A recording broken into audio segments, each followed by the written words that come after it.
Hello, y'all. It's Dr. G. Welcome back to Star-Spangled Studies. Last time we explored the vast and ancient history of the Americas before 1492. We saw a continent teeming with millions of people, thousands of distinct cultures, and complex societies that rivaled any in the so-called Old World. For them, this was not a new world, it was their home. But today we pivot to the moment where everything changed. We're talking about the period after 1492. For generations, this era was called the Age of Discovery, a term that paints a picture of heroic European explorers planting flags on empty shores. But as historians, we know better. This wasn't a discovery, it was a collision. As our textbook points out, this was a great collision of cultures, an event that, for better or for worse, connected two worlds that had been separated for over 10,000 years. The scale of this collision is almost impossible to overstate.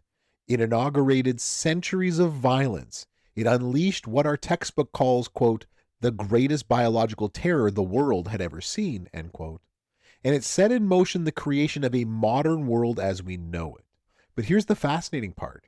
This collision didn't happen in just one direction. Spain, France, the Netherlands, and England all raced to the New World. And they came with different motives, they came with different methods, and they came with different ideas about what their empire should be. The result was a series of what our textbook calls dramatically disparate outcomes. And they were different for everyone involved, the conquerors and the conquered alike. So the central question for us today is, how do these competing visions for America, these rival blueprints for empire, shape the future of the continent? What happens when a collision of cultures becomes a competition of cultures? Well, let's find out. Let's go.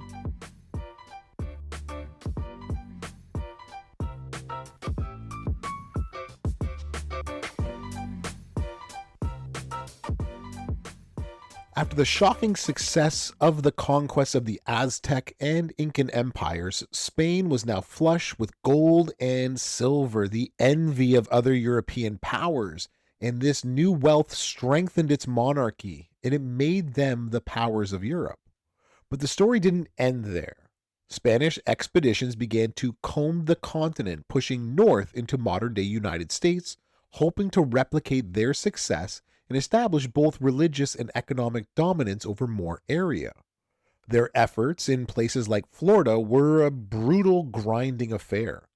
Juan Ponce de Leon arrived in 1513, but instead of finding a fountain of youth, he found a powerful Native American groups like the Apalachee and the Calusa, who fiercely resisted Spanish encroachment. For decades, Spanish Florida was a precarious, violent foothold marked by conflict not just with Native American peoples, but with other Europeans. In the 1560s, the Spanish brutally expelled French Protestants, who were known as Huguenots, from the near modern-day Jacksonville. And in 1586, the English privateer Sir Francis Drake, a man we're going to hear a lot more about a little bit later, sailed up and burned the fledgling Spanish settlement of St. Augustine to the ground. But it's in the arid lands of the Southwest that we see the Spanish blueprint for conquest in its starkest form. In 1598, a conquistador named Juan de Onate led an expedition over what is now New Mexico. When the people of Acoma Pueblo, the Sky City, resisted, his response was swift and merciless. Our textbook details the chilling aftermath. Quote, the Spaniards slaughtered nearly half of its roughly 1,500 inhabitants, including women and children. He ordered 1 foot cut off of every surviving male over 15, and he enslaved the remaining women and children, end quote. This was an act of terror designed to crush any thought of future resistance in the area. The Spanish would go on to establish Santa Fe in 1610, the first permanent European settlement in the Southwest, but their presence there was always tenuous, built on a foundation of violence and exploitation. The engine of this exploitation was a system that we talked about last episode called the encomienda system. In theory, it was a grant from the crown to a Spanish colonist, giving him the right to the labor of a specific group of native peoples. In return, the encomendero, or grant holder, was supposed to protect them and instruct them in Christianity. In practice, as one historian notes, it was a system of abusive feudalism that often devolved into something that was indistinguishable from slavery. We don't have to guess at the brutality of the system. We have powerful first-hand accounts from a most unlikely source. The Spanish Dominican priest we talked about last time, Bartolomé de las Casas. Las Casas had come to the Americas as a colonist and even held an encomienda himself. But he underwent a profound crisis of conscience. He gave up his holdings, and he dedicated the rest of his life to documenting the atrocities and fighting for the rights of indigenous peoples. In 1542, he wrote his most famous work, a short account of the destruction of the Indies, and he addressed it directly to the King of Spain. This language is searing. He describes the Spanish colonists as they entered the Americas as brutal slaveholders. Quote, "Into and among these gentle sheep, endowed by their Maker, did creep the Spaniards, who no sooner had knowledge of these people than they became like fierce wolves and tigers and lions, who have gone many days without food or nourishment." End quote. Las Casas was unflinching about the Spanish motives. Quote, "Their reason for killing and destroying such an infinite number of souls is that the Christians have an ultimate aim, which is to acquire gold and to swell themselves with riches in a very brief time." Perhaps the most damning indictment was when he wrote this, quote, "The Spaniards have shown not the slightest consideration for these people, treating them not as brute animals. Indeed, I would to God that they had done and showed them the consideration they afford their animals, so much as the piles of dung in the public squares." End quote. Las Casas' work reveals the corners of the Spanish blueprint: conquest, forced labor and slavery, and resource extraction, all justified by the mission of Catholic conversion. But his writings would have an unintended consequence, sparking an information war that would later change the course of colonization.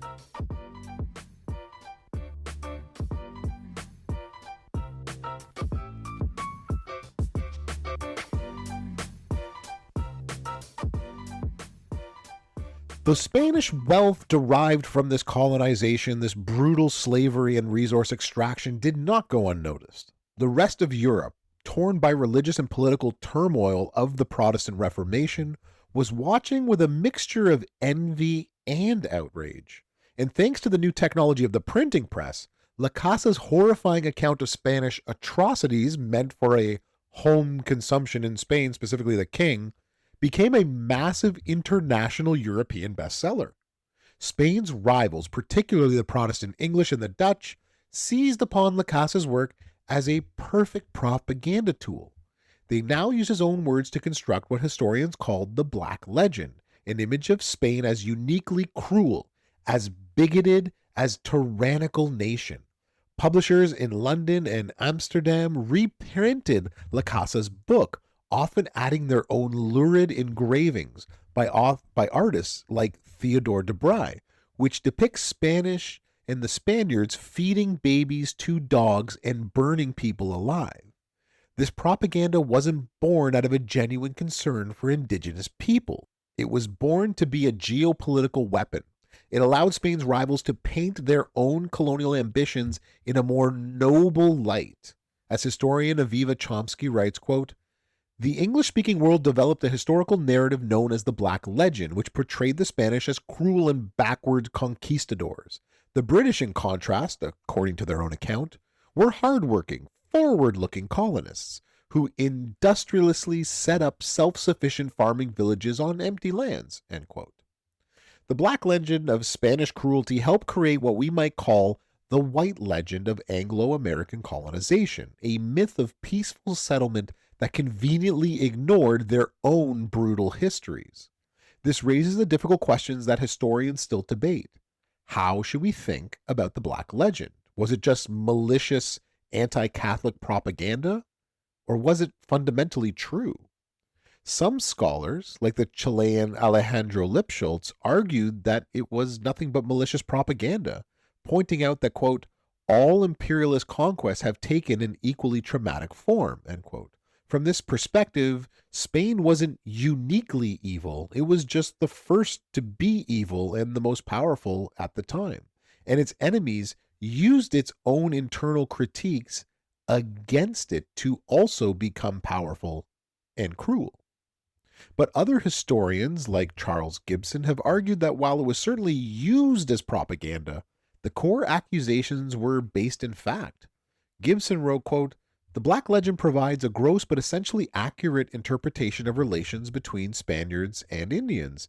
The substantive content of the Black Legend asserts that the Indians were exploited by Spaniards, and in imperial fact, they were," end quote. This debate teaches us that historical narratives are complex and are battlegrounds. The Black Legend became the justification for Spain's rivals to enter the fray. That's what's important for us today. And each had their own model for empire because of what the Black Legend meant to them.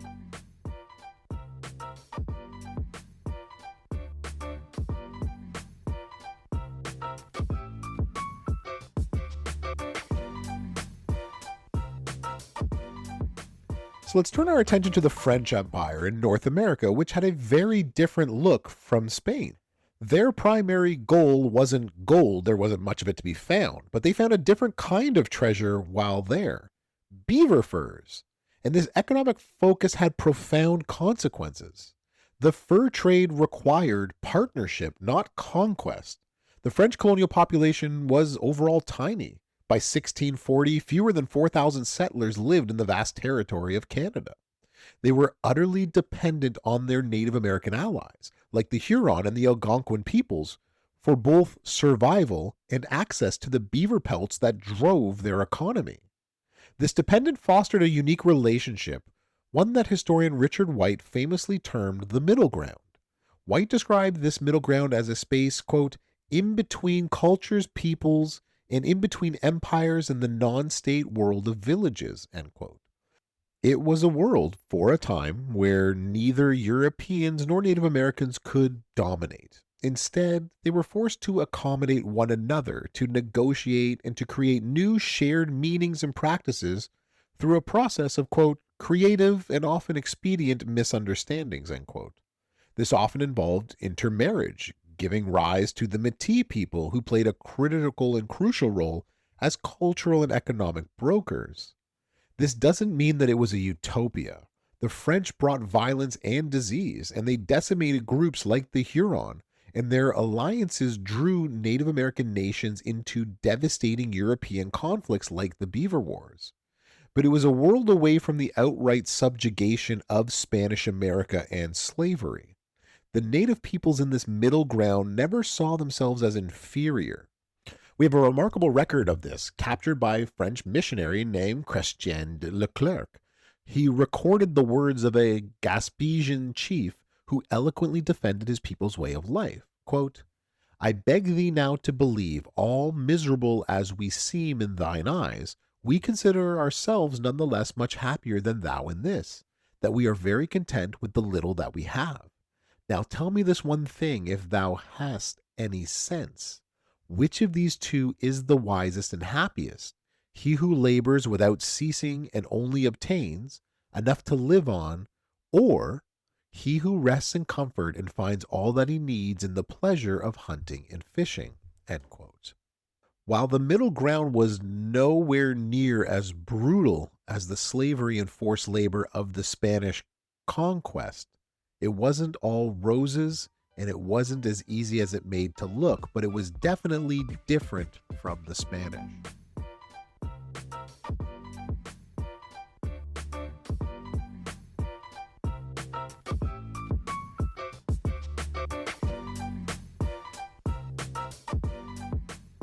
Another of the early European colonists to make their way to North America were the Dutch. If Spain's empire was about God and gold and France's empire was about fur, the Dutch Empire in New Netherlands was about one thing: business. Established by the Dutch West India Company, the New Netherland was a, quote, "small commercial operation," and it was centered on the magnificent port of New Amsterdam on Manhattan Island. Because the colony's focus was commerce, it developed a unique character. It failed to attract a large number of Dutch settlers, so to get the people it needed, it opened its doors to everyone. New Amsterdam became a remarkably diverse place. It was home to Germans, French, Scandinavians, even one of the first Jewish communities in North America. And unlike the Spanish or the later English Puritans, the Dutch were famously tolerant of religious differences as long as it didn't interfere with business. But this commercial enterprise had a dark side. The labor shortage that led to diversity also led to slavery. The Dutch West India Company was a major player in the transatlantic slave trade, and they imported hundreds of enslaved Africans to build the colony. They even developed a unique, cruel system called half freedom, where some enslaved people were granted freedom, but they were still required to pay an annual tribute, and most devastatingly, their children remained slaves. So by the mid 17th century, we have so far three very different European empires taking root. But a fourth rival was waiting in the wings, a nation of pirates and prophets who would change everything.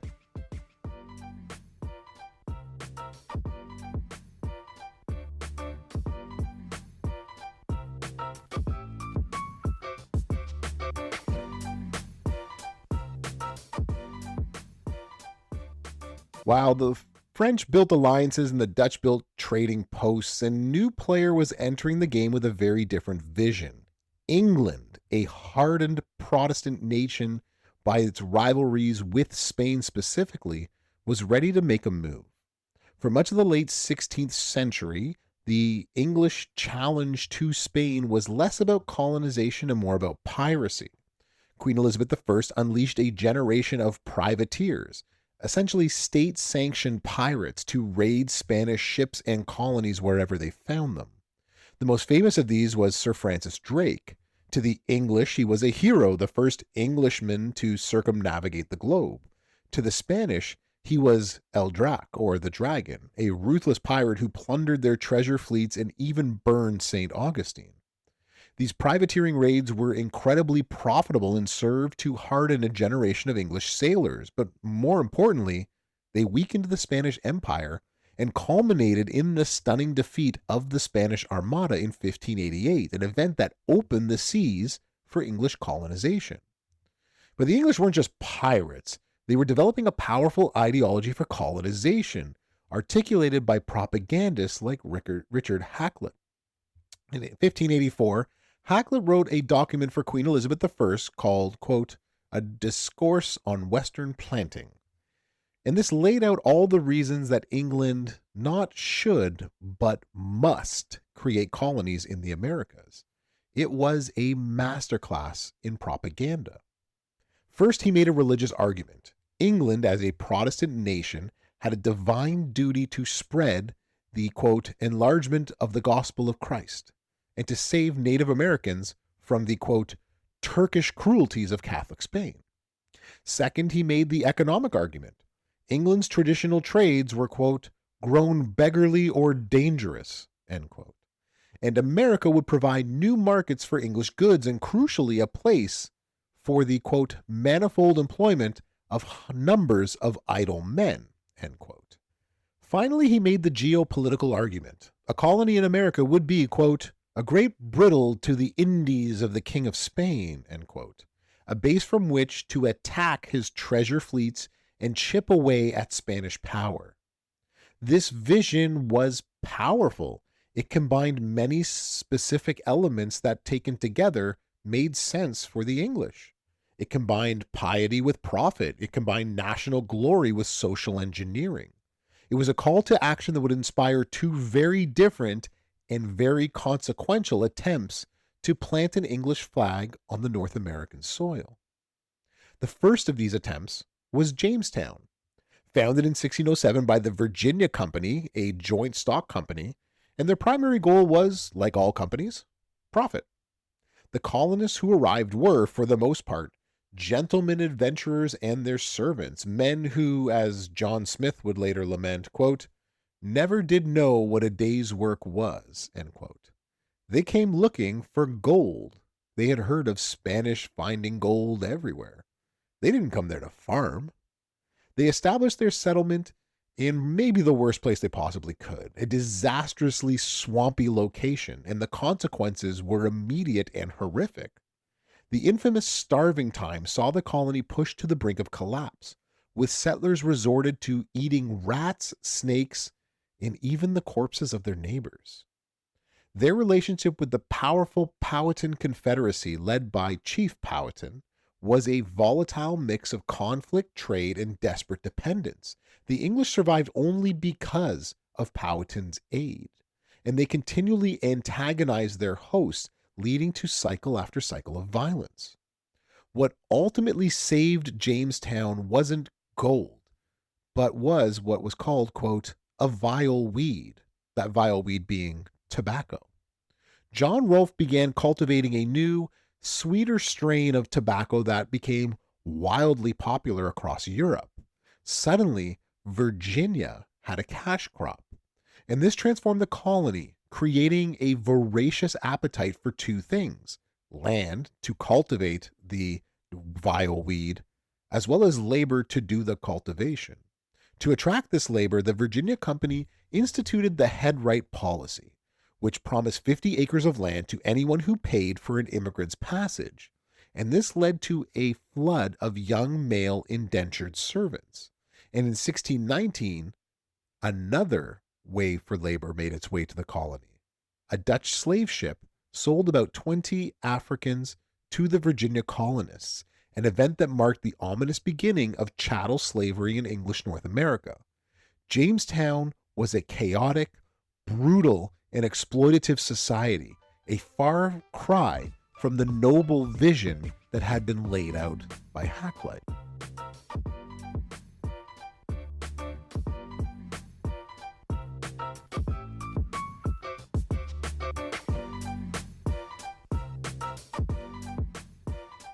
While Jamestown was a story of desperate men, cannibalism, those who wanted gold and didn't know a day's work, another English colony was founded on a radically different premise.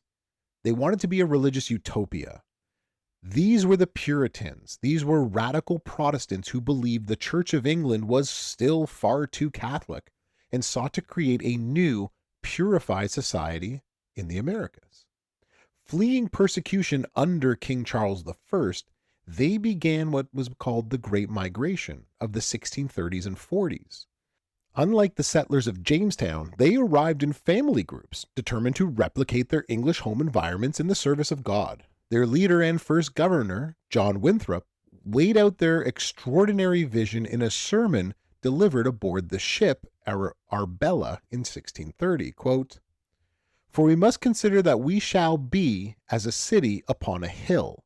The eyes of all people are upon us, so that if we shall deal falsely with our God in this work we have undertaken, and so cause him to withdraw his present help from us, we shall be made a story and a byword through the world." End quote.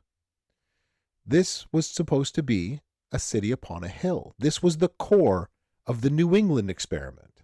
They weren't just building a colony, they were trying to build a model society, a beacon of true Christianity that would shame England into reform. This religious mission shaped every aspect of their society. Their economy was based on small family farms, on fishing and local trade, leading to an even more distributed, if modest, prosperity. Their relationship with Native Americans was actually also different. They arrived to find that a massive epidemic had already swept through the region between 1616 and 1619, and killing up to an estimated 90% of the coastal population. Being the religious radicals that they were, the Puritans saw this devastation not as a tragedy, but as a sign of divine providence of their mission. As one colonist wrote, quote, "The Lord hath cleared our title to what we possess," end quote. But this rigid, divinely ordained society soon found itself struggling. The initial religious fervor waned, leading to a generation of ministers preaching Jeremiads, fiery sermons lamenting the colony's fall from grace. The demand for absolute conformity eventually leads to dissent. Charismatic figures like Anne Hutchinson and Roger Williams would challenge the authority of the Puritan leadership, leading to their banishment and the founding of a new, more tolerant colonies like Rhode Island. The city upon a hill was proving to be a very complicated place to live.